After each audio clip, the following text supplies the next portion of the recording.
Streaming live on Facebook, YouTube, Twitch, and blasttheradio.com. This is The Lowell Green Show.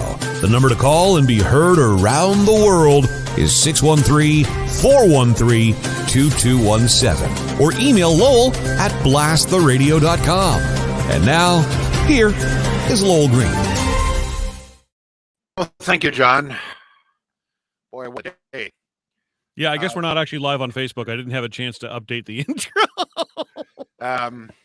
Facebook apparently has a worldwide blackout. Yep. Along with Instagram and a number of other platforms. We don't know if they were hacked. In all probability, that's the case. We're going to try to do the program. One of the concerns I have is that ordinarily the bulk of the comments come in via Facebook, and in that Facebook is not up and running today. I doubt we'll get very many comments, in which case I simply will abbreviate the show. That's fair. Yeah, we decided to try it anyway, to go ahead. And in all probability, because I think the topic is so important today, I will repeat it again, or certainly variations of it again tomorrow. But I've done a little bit of research here, and I just find this whole thing involving Trudeau and Tofino to be deeply disturbing for a number of reasons. I mean, it's disturbing enough that he took this day, supposedly the National Day of Truth and Reconciliation, to, in essence, thumb his nose at survivors of the residential school. I mean, we've been through that. But I think what concerns me just as much, and maybe even more, is what surrounds this, the story surrounding the trip.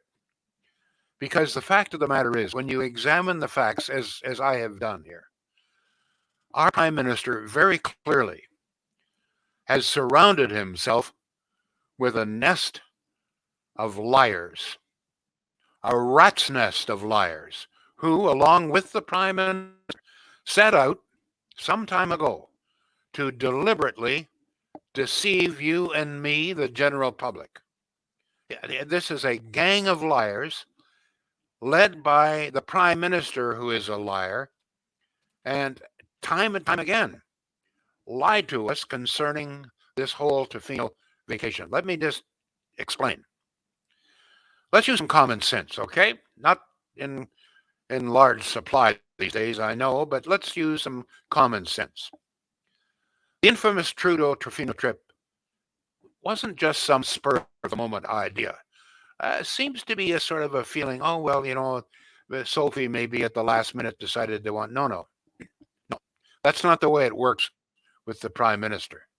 Look, when the Prime Minister travels, there is a great deal of advanced planning that is necessary. Sophie Trudeau didn't just pick up the telephone and decide that she was going to book a delightful mansion on a beach in Tofino. That's not the way it works. Very clearly, and this is one of the things that really disturbs me deeply. I mean, it's bad enough we got a Prime Minister who lies through his teeth. We're kind of used to that. But when you think that he surrounded himself with, as I say, a rat's nest of liars, probably including some members of his own caucus, and perhaps the RCMP, this becomes very, very disturbing. Very clearly, Trudeau's office must have been involved in the arranging. Probably days before, perhaps even weeks before. Not only in the accommodation for the Trudeau family, but accommodation as well, let's not forget, for the RCMP security forces, which would accompany them. We don't know how many, but you can be very sure that the Mounties are there in considerable force. The Prime Minister doesn't go anywhere without his security forces. So the office in advance would not only have to find this place and make arrangements, perhaps to rent it. We're not sure whether he's paying rent or not. If he is, I must tell you, it's probably in the range of $2,500 to $3,000 a night. I've done some research on that. So, and not only would they have to arrange for transportation for Trudeau and the family, if the children went. I don't think we've seen the children yet. So even I think that's a question, whether in fact it does involve the family. But so it would involve finding its location, making arrangements to either rent it or loan it somehow or other. But there's more than that. They'd also have to find accommodation for the Mounties who are going to be there, security forces. I would suspect that the building itself would have to undergo some sort of security clearance before they arrived. That would require planning. And then, of course, there's well, you don't think that Justin Trudeau just jumps on a bike there in Tofino and whips down to the corner store for a case of beer and a box of pancake mix, do you? No, no. They're and you think he's cooking his own meals? You think Sophie is cooking? No, no. There's got to be a possibility a cook there, probably a housemaid, maybe a couple other servants. I don't know, but there's got to be some help there. And then, of course, there would have to be planning for all the food. If in fact there were 5 people there, then it's a good deal of food. So they'd have to arrange to buy the food someplace in Tofino, I guess, and then ship it to them and then put it away. So there'd be all kinds of planning, and very clearly the office staff would have to be involved. And the other question is, I mean, the Mounties, obviously the RCMP would have to be involved as well. And in all probability, and I suspect that, I mean, there must be dozens of people up there in Parliament who knew what was going on. And despite that, and here's the great lie, they deliberately, I hope not involving the RCMP, but they deliberately set out to deceive us because on Thursday, the day of National Truth and Reconciliation, the itinerary for the Prime Minister, every day there's an itinerary. As you know, the itinerary said that the Prime Minister was in Ottawa, in his office, holding private meetings. The assumption very clearly was that it would be appropriate. We expected that he would be meeting with, in all probability, survivors of the residential school system. I mean, he's the one who declared this the National Day of Truth and Reconciliation. He's the one who urged us all to have a somber day of reflection, etc. So we figured, okay, there's the itinerary. It says he's in Ottawa with private meetings. So good for him. He's meeting, survivors. Good for him. But then, so this was the itinerary put out by Trudeau and the office staff. And I mean, the Mounties must have seen this as well. And other people on Parliament must have seen this. Some caucus members must have seen this itinerary. Knowing full well that this is a lie, that they're deceiving us. This is a deliberate attempt to deceive the taxpayers, to deceive us all. It wasn't there because, so unfortunately for Trudeau, a very alert reporter noticed the Trudeau's jet, that's really our jet, but Trudeau flies in it, was gone. Where the hell is the jet gone? So he did some checking. Good for him. We got one alert reporter in this country. Good for him. And he discovered, lo and behold, the jet was heading west. Well, the assumption was that he's going to probably fly out to Kamloops and meet with some people there or someplace else, and pay respects to survivors, etc., etc. So he checked on it, and he was told the information that he got was now another giant lie. He was told unequivocally that Trudeau was going to meet with some representatives of Native communities, perhaps some survivors. This is what he was told. So did some checking out. No, there's no plans for him to sit down at Kamloops or any other place. It appears that it's going to go to Tofino. Then he's told by Trudeau's office, okay, well, he's actually he's meeting with some people. So, as I say, there was no evidence of who's he meeting with. Well, finally, the truth comes out. He didn't meet with anybody. According to the office, he made some phone calls, in-flight phone calls. But they won't tell us to whom. They say it's private. Oh, wait a minute, hold it. The Prime Minister meets with people all the time. They take selfies, for God's sake. So he supposedly made some phone calls while in flight, but they won't tell us to whom he talked, which leads me to believe that's a bloody lie as well. I suspect he didn't phone a damn person. So then Finally, we find out that he's going to Tofino. And then we are told by his office, by Trudeau's office once again, quote, from one of his spokesmen at his office, well, it's not as if he's going on a vacation. He's not going to be on a beach. Even as he is filmed, he and Sophie walking on a beach. I'm telling you, actually happened. And if this is not deceit on behalf of a good many people, you explain to me what the hell deceit is. They deliberately set out to deceive us. And see, among other things, this illustrates that they knew this was wrong.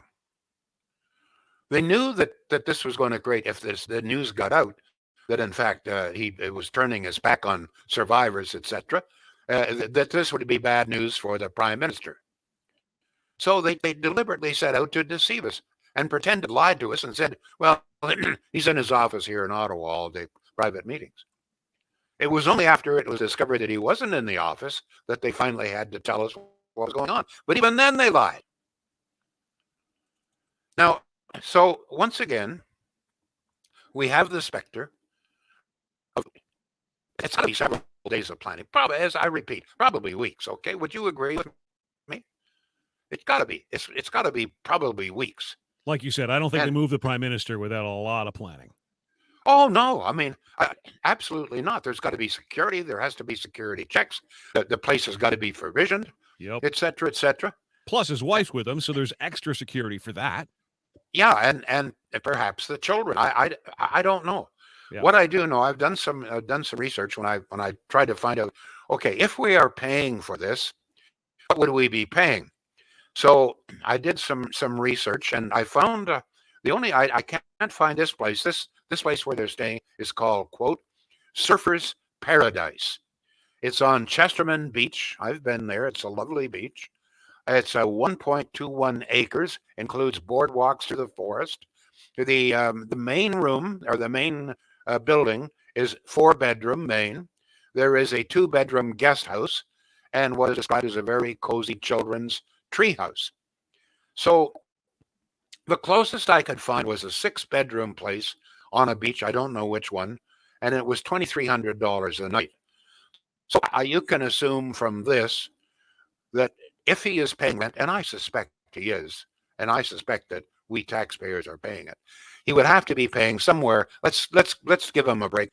Somewhere between $2,000 and $3,000 a night. How many nights is he staying? We don't know. Well, you can do the math if he stays for 5 nights, okay? So this whole thing, folks, I find very disturbing.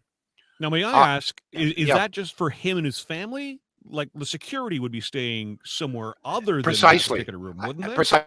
I have no idea. What is the security staying in the guest house? I don't know. We don't know. But I doubt very much if they are. So, I mean, the cost, very clearly the cost, when you factor in the cost of the jet, the transportation, the extra security, the staff that would have to go with them, etc. I mean, you're looking probably well over $1 million. I don't think I'm exaggerating by the time you factor everything in here, okay? And you know, one of the things, John, that really still, bounces around in my brain is Bev. I knew Bev Oda quite well. Bev Oda was a cabinet minister. I was just going to ask if you looked up how much the orange juice was. And I knew Bev. But you know what? Bev Oda worked hard on her. Her constituents loved her. Yep. It wasn't perhaps the sharpest knife in the door, but she was a hard worker. She was an honest woman. But she got caught ordering a $16 glass of orange juice in a London hotel. And I mean, I was there. I remember it being aghast. This was front page news. That the media tore her apart day after day after day. 16 glass of orange juice. She finally had to resign in disgrace. You never heard from her again. Poor woman served her country, served her constituents. Orders a $16 bottle or a glass of wine, orange juice, and her career is over. Yeah. Here's Trudeau and his office staff lying to us, deceiving us, probably costing us at least $1 million. Please keep in mind that they already have a beautiful vacation retreat at Harrington Lake. Harrington Lake is essentially a private lake. From all reports, they've spent at least $1 million either refurbishing or building new buildings there. This is a wonderful vacation. Any one of us would die to spend a couple of days in Harrington Lake. So they've left Harrington Lake, as they tell us, cost us well over $1 million to fly out to Tofino, probably another $1 million. And you know what? Already there was some fuss about it, but the Prime Minister has apologized apparently to some local chief in Tofino. Sorry, I wasn't there. Da da da da da. You know, he gives it the little grin, and pretty well everything's forgiven. Very very little coverage. I don't see a single story in the Citizen today about it. The Sun is still playing it up, but essentially, he'll coast through this. Okay, no problem. So if you're a conservative, you better not caught with a $16 glass of orange juice. But by God, if you're a liberal, you can do just about anything. Do we have a text? Yes, John, go ahead, please. You know what? Actually, we are aware of the Facebook issues. It's a worldwide issue, so thank you to everybody who sort of jumped through a few hoops to get to the show today, whether you're watching on YouTube, Twitch, Twitter, or, unusual channels. We weren't sure how this was going to go, so thank you for that. Yep, we do have text at 613-413-2217. Isn't Trudeau the one who created the day off for reconciliation? He is a two-faced liar. Yes, all the people involved had to know about this ahead of time, and no one thought to say it's not a good plan. What a slap in the face to the Indigenous people. As you said earlier, it's not us who should apologize to them. It's the government who started this residential schools. And I repeat, because they deliberately set out to deceive us, to hide the facts from us, means that they knew this was wrong. So they're involved in something they know is wrong. They know it's an insult to natives. They know it's wrong. They try to lie to us, to deceive us, okay? One of the questions I have is how involved was the Mounties? Now, very clear, the Mounties would have to be engaged. There's no question that the Mounties, he had to be accompanied by Mounties. So they knew well in advance. I mean, they have to assign people, et cetera, et cetera. So they knew in advance. Did the Mounties know that this memo this itinerary had gone out? I don't know. I suspect they did know.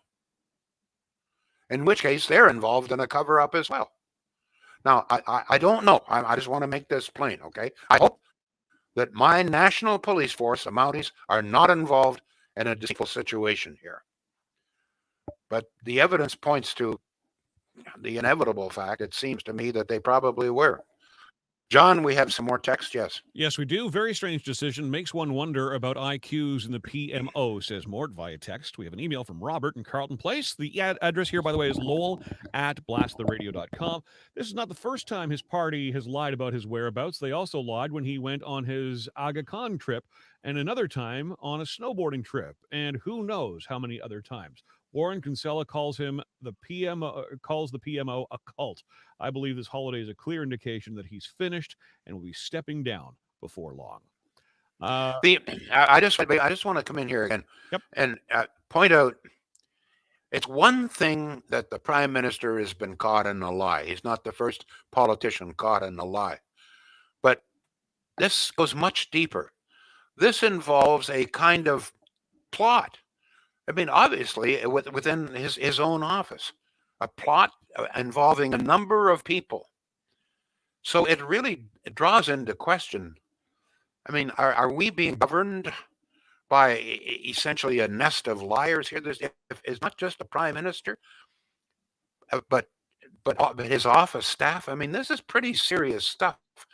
This almost, it almost borders on a kind of conspiracy. In fact, I mean, I'm not a conspiracy theorist, but in a way, that there was a conspiracy here on behalf of more than one person to deceive us, to send the Prime Minister to Tofino and hide the fact from the rest of us because they knew that we would be ticked off. So yeah, there's a kind of conspiracy underway here, which is very, very, very disturbing. John, we got any more texts, or is that pretty well? We do. You want to get we do have others. Do you want to get a word in for Shields here? Yeah, Shields. I just want to point out once again, folks, sometimes people think, if you're dealing with big box stores, you're going to get a better deal. Sometimes you do, but sometimes you don't. And I'm going to tell you right now, a number of people have contacted me, said, you know what, Lowell, we took your advice. We checked out prices at Shields and Pakenham, and we found out that we could save some money. There's some great specials. I've pointed out before, you're operating out of Pakenham. Costs of operation are a little bit lower there, and they pass the savings on to you. So check it before you buy an appliance, please. No matter what it is, big appliance, major appliance, or an entire room of appliances, check out the kind of a deal that you can get at Shields. You may be very, very surprised. Not only that, 99% chance that they'll have it in the house within the next 2 or 3 days. No big long waits. Shields, they're local, they're family owned, and you may be very surprised to find out you can save some money as well. John, back to you with some text. Yep, and we are aware that Lowell's microphone has a bit of a clicking noise to it. I was out there on the weekend hardwiring the thing. It's obviously still not working. They tore my house apart. He and his electrician friend Jill were out here, and they were ripping things up. And it turns out the problem is probably much more simple. Anyway, we'll be back out, and we're going to get this resolved, Lowell. Good. Nina is she's moved to YouTube. She normally watches on Facebook. Nina, thanks for doing that for us today. All cabinet members, she says, should be demanding his resignation. O'Toole was on the Hill giving his condolences to all the Indigenous people. Andre says that Trudeau did not attend the ceremony on the Hill. We do have a phone call coming in. I haven't had a chance to screen it. Lowell, do you want to go live? Yes, please. All right, you're on with Lowell Green. Who are you, please? My name is Dave. Hi, Dave. Go ahead. You're on with Lowell Green. Yeah. Hi, Lowell. Hi, Dave. Yeah. It's very shameful what went on, and obviously some of his backers said, "Well, he did an event the day before." Well, that's like having Remembrance Day on November 10th and then taking off on November 11th. That's no matter. It's wrong no matter what he did, and part of the problem in this country, and maybe I'm a little far-fetched here, but as you know, the Panda game went on this weekend, and it was a disaster after. And, I believe that people follow their leaders, and when you have no leadership at the top, when you have a guy that continuously lies, continuously steals from the people, people think I can get away with anything because I have a prime minister who doesn't follow any ethics, has no morals. I just think that all this corruption is getting passed on to the youth when they see their leader not being a leader. I can't blame Trudeau for what happened. Oh no, I'm not blaming. I'm just saying it's all part and parcel, though. Well, yeah, I think the past 6 years have been a disaster. I mean, it's been a real disaster. And this guy, he lies. He's a racist. He's an anti-feminist. I mean, I don't understand. I've said this before. How a guy like Mark Garneau, a decorated astronaut, can back this man. I don't get it. It doesn't make sense to me, and I've lost total respect for the man because of it. Me too. Let me just. I just want to add, because I think you've touched on something here. I just was saying I can't blame Trudeau for what happened, but there is no question that there seems to be a growing attitude in this country that morals really don't count that much. Lying really isn't all that serious. I point out the fact that the voting public in this country know damn well all the scandals that Trudeau has been involved in, including blackface, lying, etc., and yet chose to re-elect him. So I think that what we saw after the Panda game is a kind of reflection of the attitude that, hell, anything goes here. It doesn't. Everybody's. The attitude may be that, you know what, everybody's screwing us. Everybody is doing things that are wrong. So why shouldn't we? I think there's a little bit of an attitude of that. Plus the fact that, I mean, a lot of kids today, there's just no discipline whatsoever. But this attitude that, and once again, I mean, Trudeau's going to get away with this. Don't mark my words. He's going to get away with this. This attitude that, well, it's not that serious, etc., etc. It seems to me, but it's dangerous territory, Dave. Thank you for your call. Yeah, go ahead. He will get away with it for sure. There's no doubt about that. Yeah, no question. Already the media is already, sort of paying tribute. Well, he did apologize, etc. Thanks for the call, Dave. Thank you, sir. Okay, thank you. Bye-bye. Yeah, I didn't express my thought. It just seems to be a growing attitude somehow or other that, well, we can't expect very much of anybody. And so young people, I think, maybe tune into that a little bit. Look at the politicians are doing all of this stuff. They're getting away with it. So I don't know. You may have some thoughts on that. John, any more comments coming in or any texts? Chrissy asking where his priorities were. Shame on him. She also suggests, by the way, that Trudeau may have gotten the idea to go surfing with the surfing magazines that he funded. Thank you very much. Yeah, he did, actually. I forget how much Surfing Magazine, but they got a nice chunk of dough. But you see, here's another example. He gave out $6 million to virtually every segment of the media in this country, weekly newspapers, everybody except Blast the Radio, and there was not a peep of protest. So I guess that just bears out what I'm saying is that increasingly people seem prepared to accept malfeasance. They don't seem to be getting all that upset about being lied to, being, I don't know. It's hard to describe. John, go ahead. On YouTube, Jody, thank you for posting there. And yes, Jody, we can see your comments. He says, how does nothing stick to this idiot? Kath says he was calling in to see if there were surfboards ready for him on the airplane. Thank you. Terry, he says, the worst part is the constant lying to the people of Canada. Text coming in here just a second ago. Exactly. All involved knew it was wrong. I see one of the YouTube subscribers is giving him a pass by saying he observed the day before. Another is questioning if the vacation was planned first. If so, cancel it. Well, of course, this is my point. This vacation, see, all of this time, and he's lecturing us about how this should be a sober day of reflection, et cetera, et cetera. All the time, he knows that he's not going to be here for the day. He's telling us to observe it. He's given all public servants the day off to have this sober reflection. But he bloody well in his office bloody well knows he's not going to take part in it. He's going to be buggering off to Tofino. That's what's the point that I'm trying to make. This thing was planned, had to be planned. I think it had to be planned first. The Prime Minister can't fly off like that without long time planning. There has to be. John, we've had a number of comments. I'm surprised and pleased. I thought we'd make it maybe 10 minutes, 15 minutes. You and I talked before the show, and that's so here we are, 3 minutes out from where we normally wrap up around 2:30. And thanks again to the listener for jumping through a few hoops today. It's a weird day without Facebook online. A question from YouTube. When was Truth and Reconciliation Day announced? Could the vacation have been planned prior? If so, why not say so? Truth allergy? He's the one who declared Truth and Reconciliation Day. Yeah, he lectured us. Wear the orange shirt. And, to our credit, not everybody took part. But nonetheless, I think a good many of Canadians did take this seriously. Yeah. Many of us did wear the orange shirts. There were fundraisers all over. People paid tribute and so forth. And I think that many Canadians were prepared to take that first very important step. And then the Prime Minister knew all the time that he's telling us to do this, that he's not going to be doing it. And then tried to lie to us and deceive us. Not only him, but his office. There had to be a number of people in the office. I bet you dollars to donuts that some members of his own caucus knew bloody well what was going on. They kept quiet. The Mounties had to know that he was going away. Did they know that they were trying to deceive us? That I don't know.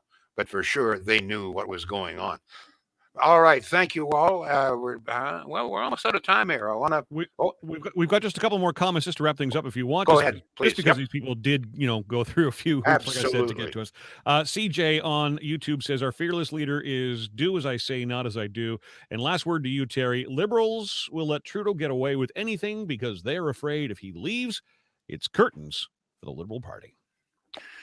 Thank you all.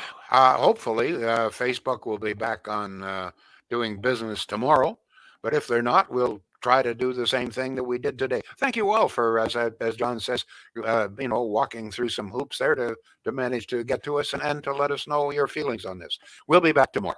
The Lowell Green Show is seen and heard live around the world at 2 p.m. Eastern. Connect with us online at blasttheradio.com/Lowell Green. Can't join us live? Download the Lowell Green podcast, Available on Apple, Spotify, Google, and more. Ask your smart speaker to play the Lowell Green Podcast. This is a production of BlastTheRadio.com.